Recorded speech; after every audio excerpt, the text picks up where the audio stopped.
साथियों, आपने डॉक्टर को आला लेकर हिंदुओं के ईश्वर की मूर्ति का बुखार चेक करते हुए अवश्य देखा होगा। आपने यह भी देखा होगा कि किस प्रकार जब हिंदुओं के ईश्वर को बहुत गर्मी लगती है तो उनके लिए जो है एसी की व्यवस्था की जाती है। जी हाँ साथियों, आप समझ सकते हैं कि हिंदू अपने ईश्वरों की मूर्तियों के प्रति कितने सेंसिटिव हैं। ये जो सेंस है और ये जो सेंसिटिविटी है, यह कई बार गायब हो जाती है और गैर हिंदुओं को कुछ प्रश्न करने के लिए मजबूर कर देती है। हमें सोचने पर मजबूर कर देती है कि अगर हिंदुओं के ईश्वर की मूर्ति को गर्मी लग सकती है, बुखार हो सकता है, तो क्या जब उसे नदी नालों में डुबोया जाता है तो क्या उसे तब पीड़ा नहीं होती होगी? लेकिन हिंदू कुछ भी करें वो सब जायज़ है। और अगर किसी ने उनके कुछ भी करने पर कोई प्रश्न कर दिया, वो प्रश्न चाहे कितना भी उचित क्यों ना हो, चाहे कितना भी वैज्ञानिक क्यों ना हो, चाहे कितना भी उपयोगी क्यों ना हो, लेकिन हिंदुओं की भावनाओं को आहत होने से कोई रोक नहीं सकता। तो क्या अब अगर हिंदुओं की भावनाएं कोई प्रश्न करने पर अगर आहत हो जाती हैं तो क्या प्रश्न करना बंद कर देना चाहिए? जी नहीं साथियों। भारत का संविधान भारत के लोगों को यह अधिकार देता है कि आप कोई भी वह प्रश्न जो उपयोगी है, सत्य पर आधारित है, सत्य की खोज के लिए है, वैज्ञानिक है, आप उसे कभी भी और किसी से भी कर सकते हैं। और ऐसा करने पर अगर किसी की भावनाएं आहत हो तो होती रहे। प्रश्नकर्ता के खिलाफ देश की कोई भी अदालत कोई भी कार्रवाई नहीं कर सकती है। आज हम चर्चा करेंगे गणेश चतुर्थी के त्यौहार पर। हिंदुओं का ये एक बहुत बड़ा पर्व है। अभी जन्माष्टमी समाप्त ही हुई है कि गणेश जी की मूर्ति की स्थापना जगह जगह, गली गली, मोहल्ले मोहल्ले, घरों में होने लगी है। आज हम चर्चा करने से पहले गणेश चतुर्थी से जुड़ी हुई कुछ कथा कहानियों पर चर्चा करेंगे और जानने का प्रयास करेंगे कि ये जो हिंदुओं का जो त्यौहार है, पर्व है, जिसमें उनकी आस्था जुड़ी हुई है, विश्वास जुड़ा हुआ है, भावनाएं जुड़ी हुई हैं और हमेशा इन भावनाओं के आहत होने का खतरा हिंदुओं पर मंडराता रहता है, तो इन कथा कहानियों में कितनी सच्चाई है। दिनेश राय द्विवेदी जी लिखते हैं कि गणपति उत्सव को सर्वप्रथम शुरू करने वाले बाल गंगाधर तिलक ने पुणे में गणपति बिठाया। 10 दिन तक सभा और सम्मेलनों को संबोधित किया। बिठाए गए गणपति के 10वें दिन फेरी निकाली गई। गणपति का दर्शन सभी के लिए खुला रखा गया।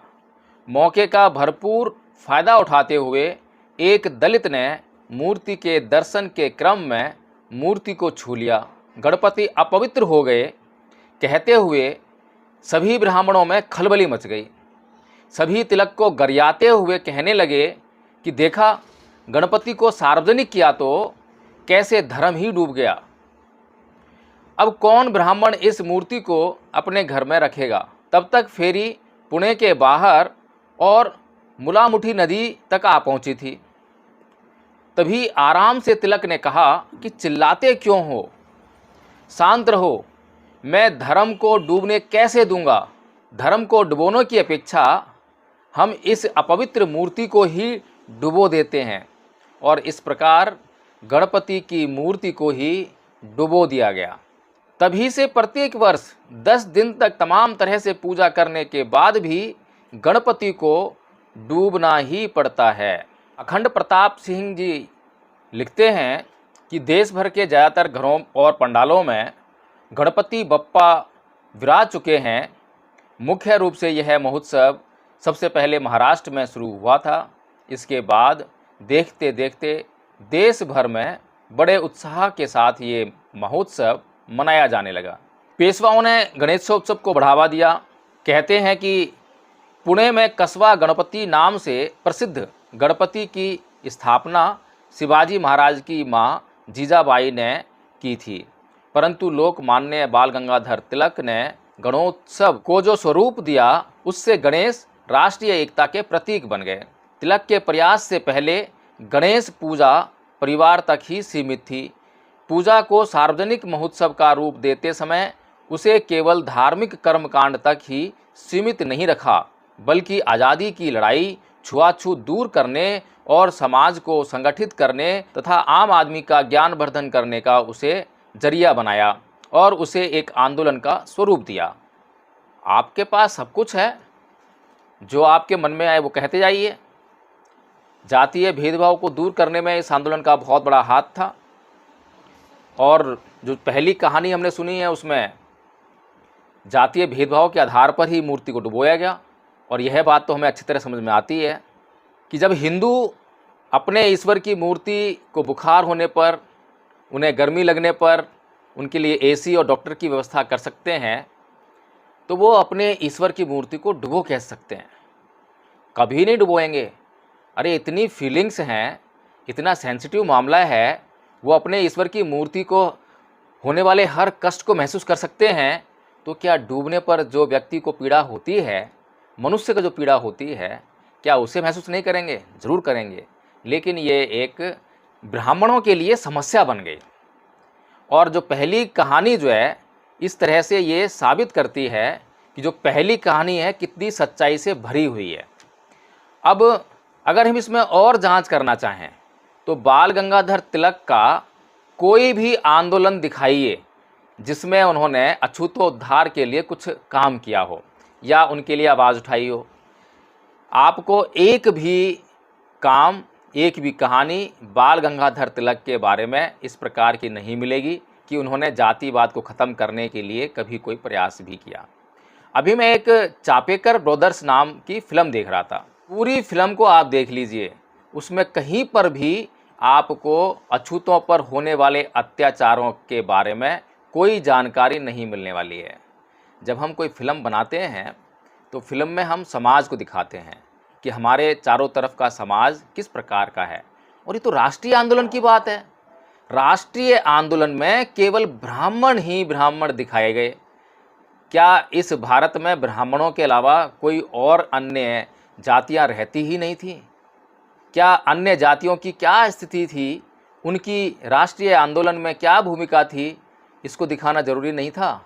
उन ब्राह्मणों का किन किन लोगों ने सहयोग किया, उनकी जाति क्या थी, या वो अन्य जातियों के साथ में कैसा व्यवहार करते थे, क्यों नहीं दिखाया गया? क्योंकि ये बात, ये तथ्य है, जग जाहिर है कि पूरे आज़ादी के आंदोलन में अगर किसी की बात नहीं हुई तो वो थी अछूतों की आज़ादी की बात, जिसके लिए केवल और केवल परम पूज्य बाबा साहेब डॉक्टर भीमराव अंबेडकर, ज्योतिबा फूले, साहू जी महाराज इत्यादि महापुरुष लड़ाई कर रहे थे। इसके अलावा साथियों, चाहे आप जो है नेहरू जी के ऊपर बनी हुई फिल्म देख लीजिए, गांधी जी के ऊपर बनी हुई फिल्म देख लीजिए, चाहे आप पटेल जी के ऊपर बनी हुई कोई फिल्म देख लीजिए, सुभाष चंद्र बोस के ऊपर बनी हुई कोई फिल्म देख लीजिए, इन फिल्मों को देखने से आपको कभी लगेगा ही नहीं कि भारत में कभी कोई छुआछूत नाम की समस्या भी थी। आपको कभी ये महसूस ही नहीं हो सकता कि भारत में जातिवाद एक समस्या है। लेकिन जब परम पूज्य बाबा साहेब डॉक्टर भीमराव अंबेडकर के ऊपर फिल्म बनती है तो ऐसा मालूम पड़ता है कि अगर भारत में सबसे अधिक विकट कोई समस्या है तो वह केवल और केवल जातिवाद है। आज भी जातिवाद की आग में यह देश जल रहा है। आज भी आरक्षण के विरोध में आवाज़ें उठती हैं। अभी आज हम चर्चा कर रहे हैं गणेश चतुर्थी पर, तो इस पर थोड़ा फोकस करते हैं। अब इससे जुड़ी हुई एक और कहानी है। ये कहानी थोड़ी सी पौराणिक है, यानी कि कल्पनाओं पर आधारित है। यथार्थ से इसका कुछ लेना देना बिल्कुल भी नहीं हो सकता है, क्योंकि कुछ इसमें ऐसे प्रश्न उठेंगे जो कि आपको जो है सोचने पे मजबूर करेंगे। तो कहानी इस प्रकार है कि कुबेर को अपने धन संपदा पर बहुत घमंड हो गया और वह यह सोचकर कि मैं अपने धन वैभव को किसको दिखाऊं, और उसको दिखाने के लिए सबसे पहले उसने जो है शिव को चुना और शिव के पास गया और शिव को कहा कि आप मेरे घर पर भोजन करने के लिए पधारिए।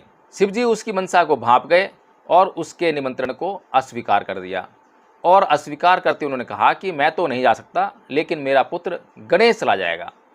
तो धन कुबेर ये सोचता है कि चलो शिव नहीं तो उनका पुत्र गणेश ही सही, मुझे तो अपना धन वैभव दिखाना है।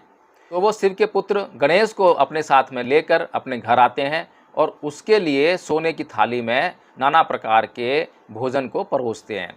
अब गणेश जो है पेटू है और खाते रहे खाते रहे खाते रहे, पूरे घर का खाना ख़त्म कर दिया। अब बातें अगर आप यकीन कर सकें तो यकीन करते जाइए, आगे की कहानी जो है वो थोड़ी सी इसी प्रकार से विचलित कर देने वाली है। अगर आप विचलित हो जाएं तो घबराएं ना और कहानी को पूरा सुनने का प्रयास करें। तो गणेश जो है इतने पेटू कि पूरे घर का खाना खा गए, और जब खाना ख़त्म हो गया तो गणेश बोले कि और लेकर आओ। अब धन कुबेर को अपनी गलती का एहसास हो गया कि उसने क्या गलती की है। उसने जो है गणेश जी से माफ़ी मांग ली। तो गणेश जी उस धन कुबेर को किसी प्रकार का श्राप नहीं देते, कोई उसे दंड नहीं देते और उसे माफ़ करके चल देते हैं। अब चलते कैसे हैं, आने की तो पता लगी नहीं कि धन कुबेर के साथ में जब आ रहे थे तो उनकी सवारी चूहे पे बैठ के आ रहे थे, कुबेर किस पर बैठ कर आ रहा था, ये कुछ कहानी में बताया नहीं गया है, घालमेल हो गया है। लेकिन जाते वक्त की कहानी ये कह रही है कि गणेश जी अपने वाहन चूहे पर बैठकर अपने घर की ओर जाने लगे। अब क्योंकि खाना बहुत ज़्यादा खाया हुआ है, पूरे घर का भोजन समाप्त कर दिया है, तो उनका वज़न काफ़ी भारी हो गया है। तो मूषक जो है यानी उनका जो सवारी है वो उनको बड़े संभालते संभालते जो है लेकर चलने का प्रयास कर रहा है। ऐसा प्रयास करने के दौरान मूषक का संतुलन बिगड़ता है और गणेश जी धड़ाम से जो है नीचे गिर जाते हैं और उनके सारे कपड़े खराब हो जाते हैं, गंदे हो जाते हैं। वो चारों तरफ नज़र दौड़ाकर देखते हैं कि कहीं किसी ने उनको देखा तो नहीं, तो देखते हैं कि किसी ने नहीं देखा। लेकिन तभी जो है किसी के हंसने की आवाज़ आती है और वो इधर उधर देखते हैं तो आकाश में उन्हें चंद्रमा उन पर हंसता हुआ दिखाई देता है। तो वो चंद्रमा को हंसता हुआ देखकर उसे श्राप दे देते हैं कि तुझे अपनी सुंदरता पर इतना घमंड है, आज के बाद तू किसी को दिखाई नहीं देगा। अब जब चंद्रमा को यह श्राप मिला तो चंद्रमा विचलित हो गया कि मैं दिखाई नहीं दूंगा और मैं इतना सुंदर। तो वह पृथ्वी पर आया, गणेश जी के पैरों में पड़ गया और कहने लगा कि भगवान मुझे माफ़ कीजिए, मुझे अपनी गलती का एहसास हो गया। तब गणेश जी उसे कहते हैं कि भाई देख, मैं पूरा श्राप तो ख़त्म कर नहीं सकता, कुछ तो रहेगा ही, इसीलिए चल, पूरे महीने तू दिखाई देगा, लेकिन एक दिन जो ऐसा आएगा जिस दिन तू जो है किसी को दिखाई नहीं देगा। अब वो एक दिन कौन सा है, अमावस्या का है। उसके बाद बोलते हैं कि जैसे ही अमावस्या का जो दिन है पूरा होगा उसके बाद तेरी कलाओं का विकास होता जाएगा और तू धीरे धीरे लोगों को दिखाई देने लग जाएगा। फिर उसके बाद एक बात और बोलते हैं कि भाई जब भी मेरी चतुर्थी के दिन पूजा होगी तो तेरी भी पूजा होगी और तुझे आराध्य दिए बगैर मेरी पूजा जो है संपन्न नहीं मानी जाएगी। चलिए ठीक है। एक चीज़ और उसमें कहते हैं कि जिस दिन गणेश चतुर्थी होगी उस दिन तू दिखाई नहीं देगा। अब ये जो गणेश चतुर्थी है उस दिन चंद्रमा दिखाई नहीं देगा। अब आप प्रश्न कर सकते हैं, विचलन हुआ हो तो थोड़े से प्रश्न उठाइए और उस विचलन को शांत करने का प्रयास कीजिए। जो पूर्णमासी होती है और जो अमावस्या होती है, यानी कि चांद का पूरा होना और चांद का जो है बिल्कुल दिखाई न देना, ये वैज्ञानिक कारणों से होता है या गणेश जी के दिए हुए श्राप के कारण होता है? क्या खाली चंद्रमा के साथ ऐसा होता है जो पृथ्वी का चांद है, और सौरमंडल में इतने सारे चांद हैं, क्या उनके साथ भी ऐसी घटनाएं घटती हैं या नहीं घटती हैं? और जब सूर्य ग्रहण पड़ता है, जब पृथ्वी के बीच में जब चंद्रमा आ जाता है तो पृथ्वी पूरी दिखाई नहीं देती है, तो ये किसके श्राप के कारण होता है? तो इस तरह से साथियों हम अक्सर कहते हैं कि भारत एक ऐसा देश है जहाँ पर अगर आप मूर्खों को ढूंढने निकलेंगे तो एक मूर्ख ढूंढने निकलेंगे तो आपको 100 नहीं, 1000 नहीं, 1,00,000 मूर्ख मिलेंगे। क्योंकि भारत में लोगों को बेवकूफ़ बनाया जाना बड़ा आसान है, क्योंकि भारत के लोग किसी भी बात को मानने में बहुत माहिर हैं, जानने में बिल्कुल रुचि नहीं दिखाते हैं, जानने के लिए कोई प्रयास नहीं करते हैं। गणपति बप्पा मोरया, मराठी में प्रियतम को बप्पा कहा जाता है, जिसको हम चाहते हैं। मोरया मतलब विजय हो, जीत हो। अब पता नहीं कौन सा युद्ध चल रहा होता है जिसमें जीत की कामना करते हैं और अपने लिए हम मांगते हैं और हम खुद ही ईश्वर के लिए कामना कर रहे हैं कि उनकी जीत हो। तो ये समझ से बाहर बातें हैं। हालांकि कुछ बातें हमें मान भी लेनी पड़ेंगी, अगर नहीं मानी तो भावनाओं के हाथ होने का बड़ा भारी खतरा है। अब यह जो महोत्सव है, बाल गंगाधर तिलक ने इसकी शुरुआत क्यों की, आखिर उसकी ज़रूरत क्या पड़ी? लोग कहते हैं कि इसको राष्ट्रीय आंदोलन बनाने के लिए, राष्ट्रीय आंदोलन से जोड़ने के लिए इसकी शुरुआत बाल गंगाधर तिलक ने की। लेकिन जो पहली कहानी जो हमने देखी वो कुछ और कहती है। इसके अलावा अगर उस समय के वातावरण को हम देखें तो उस समय महामना ज्योतिबा फूले जी का आंदोलन बड़े जोरों पर था और भारत की जो आबो हवा थी उसमें बहुत भारी बदलाव देखा जा रहा था। और ये भारी बदलाव क्या था, इसको जानने का प्रयास करते हैं, क्योंकि इसी से मालूम पड़ेगा कि ये जो गणेश महोत्सव के पीछे क्या षड्यंत्र छुपा हुआ है, उसकी क्या उपयोगिता है। इसको शुरू करने से पहले मैं आप लोगों को एक बात बताना चाहता हूँ कि बहुत से लोग भूलवश ज्योतिबा फूले के आगे महात्मा शब्द का प्रयोग कर लेते हैं। जो महात्मा शब्द है उसमें आत्मा जुड़ी हुई है और अम्बेडकरवादियों और बौद्धों का आत्मा शब्द से कोई मतलब नहीं है। इसलिए यह शब्द से हमें थोड़ा सा परहेज़ करना चाहिए और किसी भी अपने महानतम व्यक्ति के लिए महात्मा शब्द का प्रयोग नहीं करना चाहिए। हम महापुरुष शब्द का इस्तेमाल कर सकते हैं, महामना शब्द का इस्तेमाल कर सकते हैं, या सीधे जो है ज्योतिबा फूले जी कह सकते हैं। तो आइए चलते हैं और जानने का प्रयास करते हैं कि उस वक्त महामना ज्योतिबा फूले क्या कर रहे थे, सावित्रीबाई फूले क्या कर रहे थे। 24 सितंबर 1873 को महामना ज्योतिबा फूले ने सत्यशोधक समाज की स्थापना की। अब इस सत्यशोधक समाज की स्थापना का मकसद क्या था, ये जानिए। इस सत्यशोधक समाज के जरिए महामना ज्योतिबा फूले ब्राह्मणों की सत्ता को चुनौती देते हुए स्त्रियों की शिक्षा पर जोर देते थे। 1848 में अपनी पत्नी के साथ मिलकर लड़कियों के लिए पहला स्कूल खोला।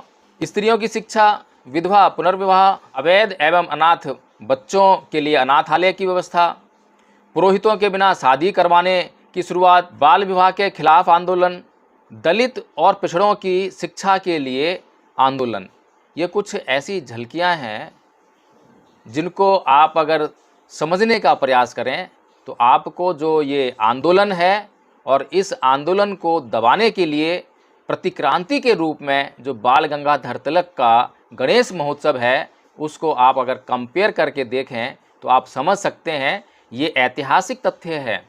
ये इतिहास में जाकर आप कभी भी जांच कर सकते हैं कि महामना ज्योतिबा फूले उस समय क्या कर रहे थे। महामना ज्योतिबा फूले उस समय स्त्रियों की शिक्षा की बात कर रहे हैं और बाल गंगाधर तिलक जो है स्त्रियों की शिक्षा के बिल्कुल खिलाफ थे। तो अब एक प्रश्न ये उठता है कि अगर महामना ज्योतिबा फूले ये सब आंदोलन कर रहे थे जो कि भारत के लोगों के जीवन के उच्च स्तर के लिए बहुत ज़रूरी थे, तो जो बाल गंगाधर तिलक कर रहे थे, गणेश महोत्सव मना रहे थे, उसकी क्या आवश्यकता थी? उससे जो है उन्होंने भारत के लोगों के जीवन में किस उपलब्धि को हासिल किया? अगर यह बात साबित हो जाती है कि महामना ज्योतिबा फूले भारत के लोगों के जीवन को उच्च बनाने के लिए प्रयास कर रहे थे, आंदोलन चला रहे थे, और यह साबित हो जाता है कि बाल गंगाधर तिलक महामना ज्योतिबा फूले के द्वारा चलाए जा रहे आंदोलनों को कुचलने का प्रयास कर रहे थे, दबाने का प्रयास कर रहे थे एक षड्यंत्र के तहत, तो क्या बाल गंगाधर तिलक को एक राष्ट्रभक्त, एक देशभक्त, एक राष्ट्रीय आंदोलन का नेतृत्व करने वाला या एक अच्छा इंसान कहा जा सकता है? मेरी नज़र में तो साथियों ऐसे इंसान को राष्ट्रभक्त, देशभक्त, एक अच्छा इंसान कहना तो बहुत दूर की बात है। एक इंसान कहने में भी शर्म महसूस करनी चाहिए।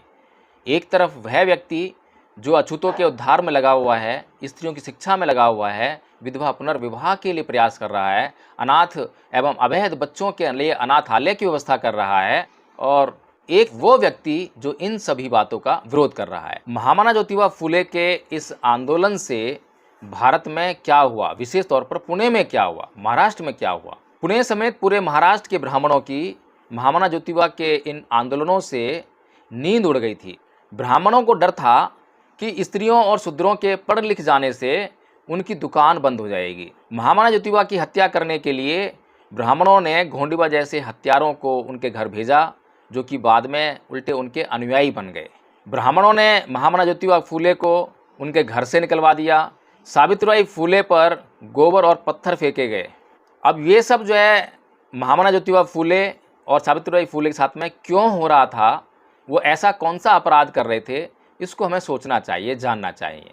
इसी प्रकार से अगर हम बाल गंगाधर तिलक का जो अखबार निकलता था केसरी, अगर हम उसके लेखों के ऊपर चर्चा करें तो वो हमेशा अपने लेखों में महामना ज्योतिबा फूले के खिलाफ लिखते थे, उनकी बहुत कट्टर आलोचना उसमें करते थे और उनके द्वारा चलाए गए आंदोलनों का लगातार उसमें जिक्र करते हुए उनके आंदोलनों को हिंदू धर्म के खिलाफ बताते थे। बाल गंगाधर तिलक अपने अखबार केसरी का उपयोग हमेशा महामना ज्योतिबा फूले के आंदोलनों को बदनाम करने के लिए, उन्हें अंग्रेज़ों का पिट्ठू दिखाने के लिए और हिंदू धर्म का विरोधी बताने के लिए क्या करते थे। और इतना सब कुछ करने के बाद भी जब महामना ज्योतिबा फूले का असर जो समाज में फैल रहा था, जो लोग पीड़ित थे, अत्याचार सहने के लिए मजबूर थे, जब उन्हें एक आस दिखाई दी तो महामना ज्योतिबा के इन आंदोलनों का असर दिन ब दिन बढ़ने लगा।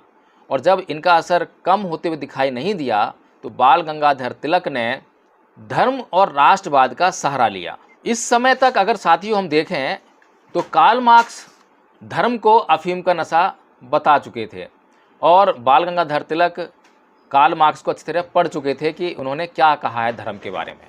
उन्होंने कभी भी अपने अखबार में कार्ल मार्क्स के विरोध में कभी कुछ लिखा हो ऐसा ना हमने कभी सुना है, ना कभी हमने पढ़ा है। लेकिन उनको क्योंकि अच्छी तरह से मालूम था कि अगर धर्म अफीम का नशा है तो भारत में जो धर्म की स्थिति है उससे अधिक नशा, उससे अधिक असरकारी नशा पूरी दुनिया में कहीं नहीं मिल सकता। इसीलिए उन्होंने महामना ज्योतिबा के आंदोलनों के विरोध में इस धर्म को और राष्ट्रवाद को मुख्य हथियार के रूप में लिया। और इसी कारण से उनके दिमाग में ये गणेश महोत्सव मनाने का जो खुरापाती आइडिया है ये आया। अब बाल गंगाधर तिलक ने महामना ज्योतिबा फूले के द्वारा चलाए गए आंदोलनों का विरोध किया, ये कैसे मालूम पड़ता है, इसकी भी हम जांच करते हैं। महान स्कॉलर गेल ओमवेट अपनी मशहूर किताब cultural revolt in colonial society the non Brahmin movement in western India page number 262 और 264 पर लिखती हैं कि तिलक ने धार्मिक भीड़ को अपने राष्ट्रवादी एजेंडे से जोड़ने के लिए गणपति महोत्सव की शुरुआत की थी। इन मेलों में गीत गाने वाले लोग ना सिर्फ अंग्रेज़ों और मुसलमानों का मखौल बनाते थे बल्कि समाज सुधारकों के बारे में भी ऊट पटांग बोलते थे। तो ज्योतिबा फूले का आंदोलन जाति व्यवस्था के विरुद्ध था। भारत के ऊपर वे जाति व्यवस्था को एक काला धब्बा मानते थे, राष्ट्र को तोड़ने वाला एक कारक मानते थे, देशभक्ति में बाधा मानते थे, मानवता को शर्मसार करने वाला और असमानता बढ़ाने वाला मानते थे।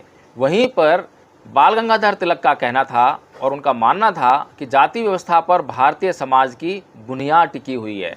जाति की समाप्ति का अर्थ है भारत की बुनियाद को तोड़ देना, और अगर भारत की बुनियाद टूट जाएगी तो राष्ट्र और राष्ट्रीयता भी टूट जाएगी। तो महामना ज्योतिबा फूले कहते हैं कि ब्राह्मणों ने अपने फायदे के लिए समाज को ब्राह्मण, वैश्य, शूद्र और क्षत्रिय में बांटा। महामना ज्योतिबा फूले का यह भी कहना था कि जिस प्रकार से बाल काटना नाई का धंधा है, कपड़े धोना धोबी का धंधा है, इसी प्रकार से पूजा पाठ करना और करवाना ब्राह्मण का धर्म नहीं धंधा है। ब्राह्मण ये सब कर्मकांड करवाने के लिए, पूजा पाठ करवाने के लिए पैसे लेता है, फ्री में नहीं करता है। कोई श्रद्धा नहीं है उसकी। अगर किसी के पास पैसे ना हो और ब्राह्मण उसका फ्री में पूजा पाठ कर दे, कर्मकांड कर दे, ऐसा ना आपने कभी सुना होगा ना कभी देखा होगा। अगर आपने ऐसा कभी नहीं देखा है ना ही सुना है तो आप अच्छी तरह समझ सकते हैं कि ये ब्राह्मण का धंधा है, धर्म नहीं है।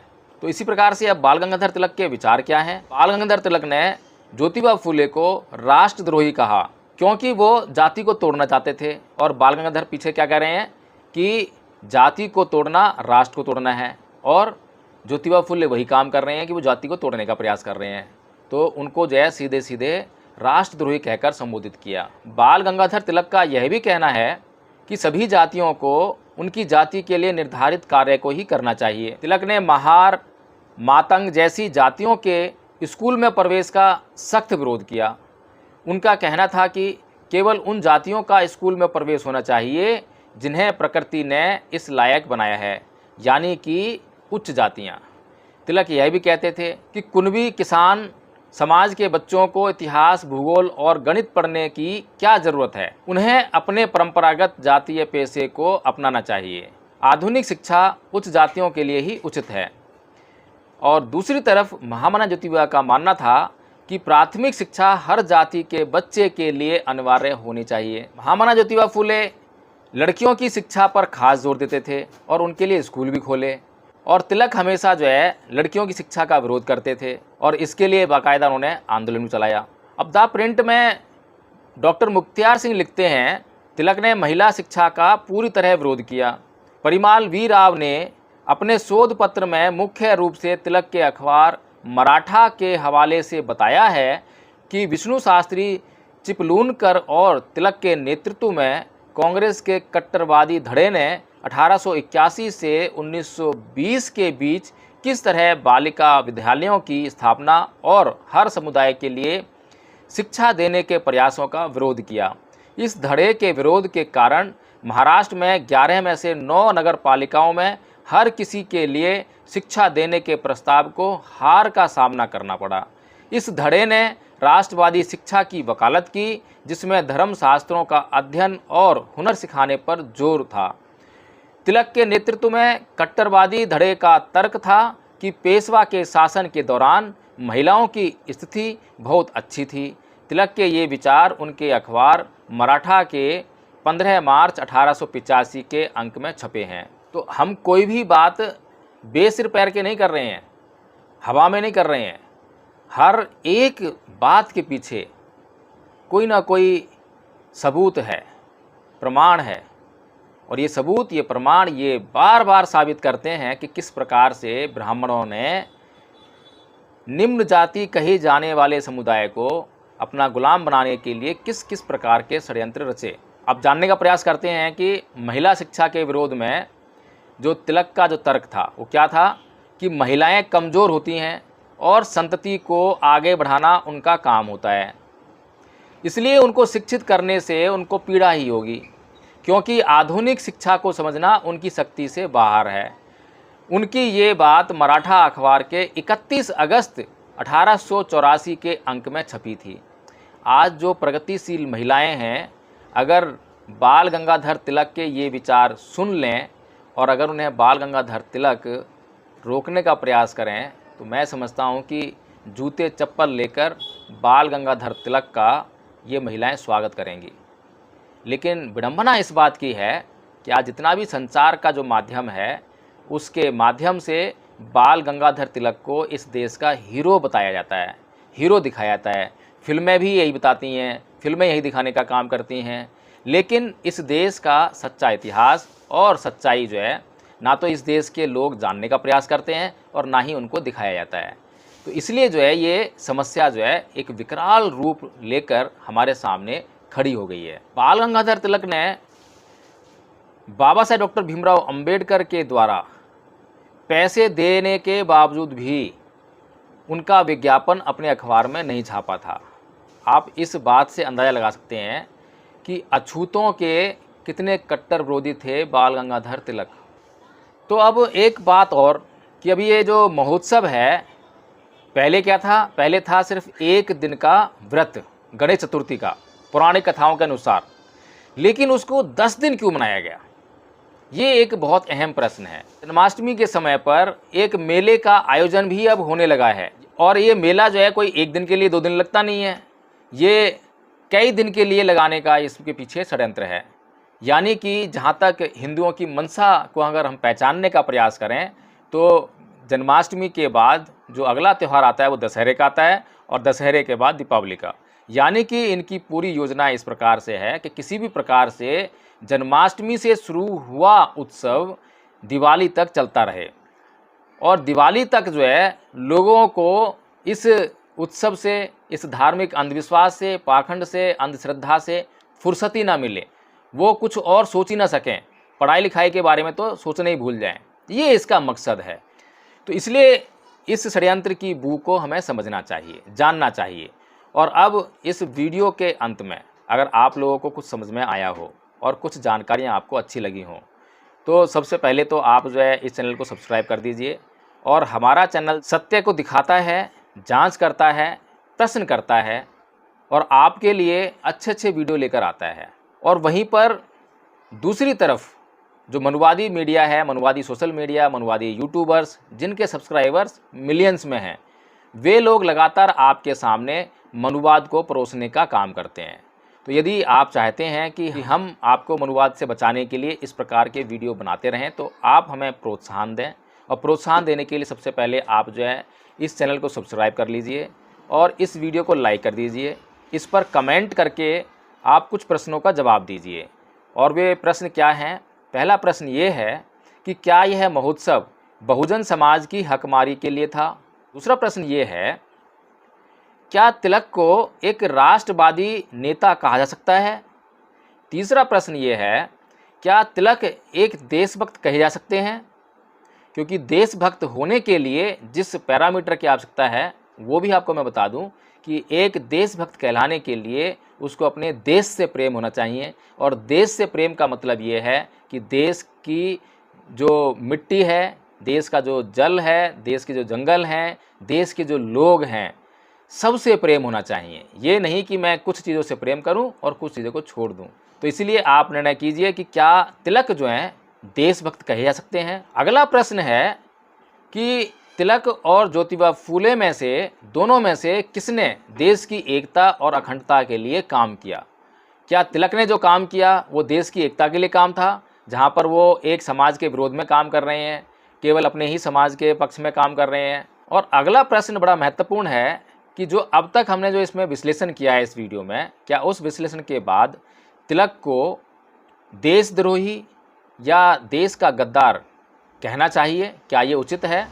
तो साथियों, इन सभी सवालों का जवाब आप कमेंट में लिखिए और इस वीडियो को आप शेयर करना मत भूलिए। मनुवादी लोग एक एजेंडे के तहत जो है अपनी गलत बातों को भी प्रचारित करने के लिए लगभग 100 ग्रुपों में हर एक मैसेज को सेंड करते हैं। और आपने देखा होगा कि कैसे मनुवादी IT सेल जो है सक्रिय रहता है। इसीलिए आपको भी सपोर्ट करने के लिए, उनके वीडियोज़ को आगे बढ़ाने के लिए जितने भी आपके पास ग्रुप हैं उन तमाम ग्रुप्स में इस वीडियो को शेयर कर दीजिए। जय भीम, नमो बुद्धाय।